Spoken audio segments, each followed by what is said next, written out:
नमस्कार दोस्तों, मेरा नाम है पंकज दुबे और आज हम बात करने वाले हैं दोस्तों यूएन सिक्योरिटी काउंसिल सीट के बारे में। दोस्तों यहाँ पे आप देख सकते हो, दोस्तों यूएस बोल रहा है हम भारत की मदद करना चाहते हैं, हम भारत को सपोर्ट कर रहे हैं कि भारत को यूएन सिक्योरिटी काउंसिल में एक परमानेंट सीट मिलनी चाहिए।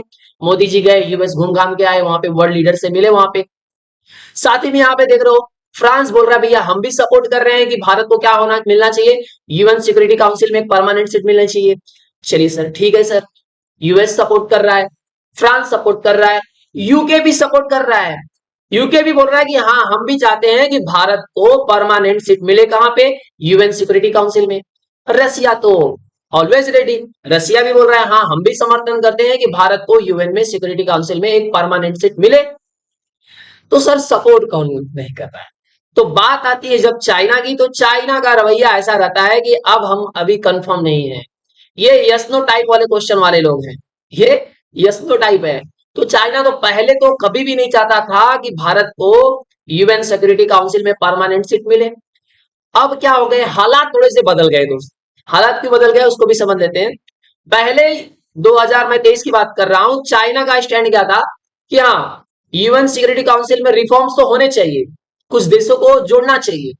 लेकिन जब इंडिया की बात आती थी तो उस पर कुछ कमेंट नहीं करते थे, मुंह बंद कर लेते थे। अब ये पहले से ही जानते थे कि आगे चल करके हो सकता है कि सिचुएशन बदले। अब यहाँ पे सिचुएशन क्या बदली है उसको भी समझ लेते हैं दोस्तों। देखिए अब सिचुएशन बदली ये है कि पुतिन, रसिया क्या चाह रहा है, रसिया चाहता है कि हम ब्रिक्स को मजबूत करें। तो ये जो ब्रिक्स का संगठन जब मजबूत तभी होगा जब सभी देश क्या हो जाएंगे, एकदम पास में आ जाएंगे। पास में आने का कहने का मतलब उसको भी समझ लेते हैं।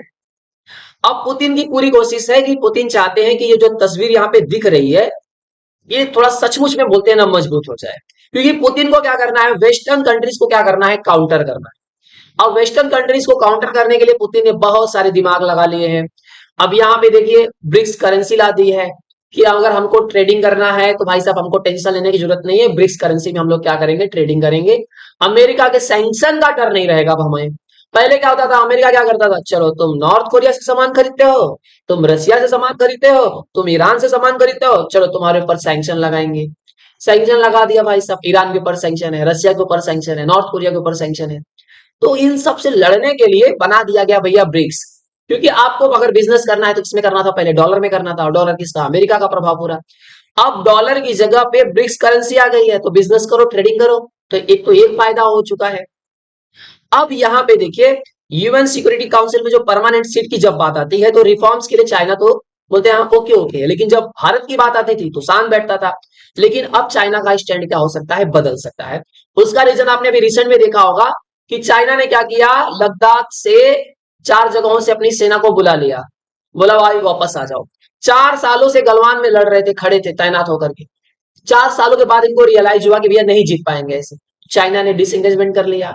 तो उस पर पूरा प्रभाव कहीं ना कहीं ये देखा जा रहा था कि इसमें रसिया का प्रभाव है, क्योंकि पुतिन ये चाहते हैं कि मैं अपना पावर मजबूत करूं। तो पुतिन का पावर जब मजबूत तभी होगा जब ये तीनों कंट्रीज बोलते हैं ना एक साथ में आके खड़ी हो जाएंगे। अब भारत का इसमें क्या फायदा है, भारत को अच्छी तरह से पता है कि हम कभी भी कोई भी मतलब कोई भी बोल दे, हम चाइना पे भरोसा नहीं कर सकते हैं, लेकिन चाइना से काम भी निकलवाना है। अब चाइना का थोड़ा सपोर्ट तो यहाँ पे हमको दिखाना ही पड़ेगा कि भैया हम चाइना को सपोर्ट कर रहे हैं। चाइना ने चार लद्दाख से 4 एरिया से बोलते हैं ना अपनी सेना को बुला लिया, हमने भी बुला लिया, हम भी हाथ मिलाएंगे और चाइना से बोलेंगे चलिए ठीक है। अब ये जो यूएन सिक्योरिटी काउंसिल वाला जो है ना, इसमें जो परमानेंट का जो सीट का है ना, उसके रिफॉर्म में भैया तुम वीटो वोटो मत कर देना, आपको समर्थन देना पड़ेगा। क्योंकि आप समर्थन देंगे तभी ब्रिक्स मजबूत होगा, तभी रसिया के सपने पूरे होने वाले हैं। अब यहाँ पे ना एक तरह से देखा जाए ना तो चाइना की मजबूरी हो जाएगी, सॉरी, हाँ अगर यहाँ पे आप देखोगे ना चाइना की सचमुच में एक बहुत बड़ी मजबूरी होने वाली है कि चाइना ना चाह करके भी चाइना को समर्थन देना पड़ेगा। क्योंकि अगर ब्रिक्स मजबूत करना है, ब्रिक्स तभी मजबूत होगा जब चाइना बोलते हैं ना हमारा समर्थन करेगा भैया हाँ इनको परमानेंट सीट दे दो। तुम समर्थन नहीं करोगे तो काहे का ब्रिक्स मजबूत होगा, हो नहीं होगा।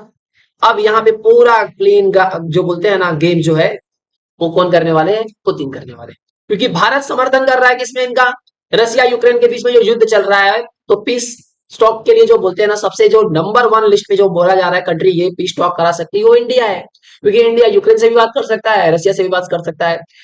फिलिस्तीन से भी बात कर सकता है और इजराइल से भी बात कर सकता है, हमारा हर जगह कनेक्शन अच्छा है। तो ऐसे में अब ना चाह करके भी चाइना की मजबूरी हो गई है कि वो हमारा समर्थन उसको करना पड़ेगा। अब चलिए दोस्तों यहाँ पे देख लेते हैं कि यूएन सिक्योरिटी काउंसिल में मेंबर्स की बात करें तो यहाँ पे 5 परमानेंट मेंबर है, जैसे आप जानते हो यूएस, चाइना, यूके, फ्रांस, रसिया, सबका समर्थन प्राप्त है। बस यही चाइना क्या बोलते हैं ना, थोड़ा आगे पीछे होते रहता है। अब ये देखिए बाकी की जो कंट्रीज है उनको 10 नॉन परमानेंट मेंबर्स रहते हैं, 2-2 साल के लिए इलेक्ट होते हैं। तो जैसे भारत भी सिलेक्ट हुआ था 2021-22 के लिए भी, क्या नॉन परमानेंट मेंबर की तरह क्या हुआ था, यूएन सिक्योरिटी काउंसिल का मेंबर था। अब यहाँ पे देखिए ये जो बिग जापान है, मतलब G4 कंट्रीज, इनका नाम आ रहा है कि भाई इनको क्या किया जा सकता है, यूएन सिक्योरिटी काउंसिल में क्या किया जा सकता है, परमानेंट मेंबर की तरह क्या किया जा सकता है, ऐड किया जा सकता है। जिसमें आप जानते हो ब्राजील है, इंडिया है, जर्मनी है, जापान है। लेकिन नंबर 1 लिस्ट पे जो बोलते हैं रेस में जो है वो क्या है, इंडिया है दोस्तों। अब यहाँ पे देखिए अमेरिका, अब रसिया क्या चाहता है उसको भी समझ।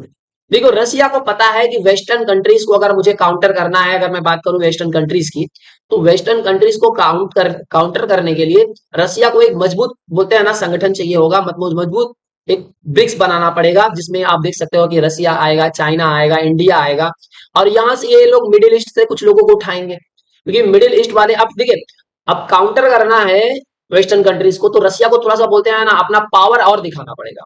अब ये 3 कंट्री यहां से हो गई, यहाँ मिडिल ईस्ट से ईरान उठा लेंगे, और बहुत सारे, अब देखिए इसमें से कुछ ऐसी कंट्री है इनको कंफ्यूजन है कि हम अमेरिका के साथ जाएं कि रसिया के साथ जाएं।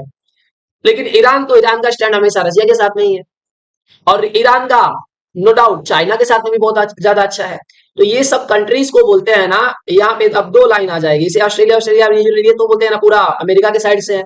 अब यहाँ से ये वर्सेस ब्रिक्स वर्सेस बोलते हैं ना नाटो चलने वाला है। यहाँ पे आपको ये देखने पड़ेगा कि ब्रिक्स वर्सेस नाटो चलने वाला है। लेकिन नाटो का दो बोलते हैं ना दूसरा कॉन्सेप्ट है, लेकिन बोलते हैं ना एक आपको ये देखना पड़ेगा कि भैया कि बोलते हैं ना एक नाटो कंट्रीज अलग दिख रही है और ब्रिक्स कंट्रीज अलग देखने को मिलेगी आपको। तो इसको दोस्तों आप पूरा ये माजरा जो है आप जो चल रहा है आप समझ चुके होंगे कि चाइना की क्यों मजबूरी बन गई है। चाइना पूरी तरह से मजबूर हो गया है, अब उसको समर्थन देना पड़ेगा कि भारत को यूएन सिक्योरिटी काउंसिल में परमानेंट की जो सीट रिफॉर्म्स होकर के मिलेगी, तो भारत को जब वो सीट मिलने लगेगी तो चाइना बोलते हैं ना वीटो नहीं करेगा, चाइना बोलेगा हाँ हम भी समर्थन करते हैं, क्योंकि सब कंट्रीज ने समर्थन कर दिया, खाली तुम ही नहीं कर रहे हो भाई साहब, तो सीधा तुम ही आड़े आ जाओगे। तो आप दोस्तों ये पूरा आर्टिकल आपको समझ में आया होगा। दोस्तों अगर वीडियो पसंद आया होगा तो वीडियो को लाइक करके हमारे चैनल को सब्सक्राइब कर लीजिएगा। And thank you so much for watching this video.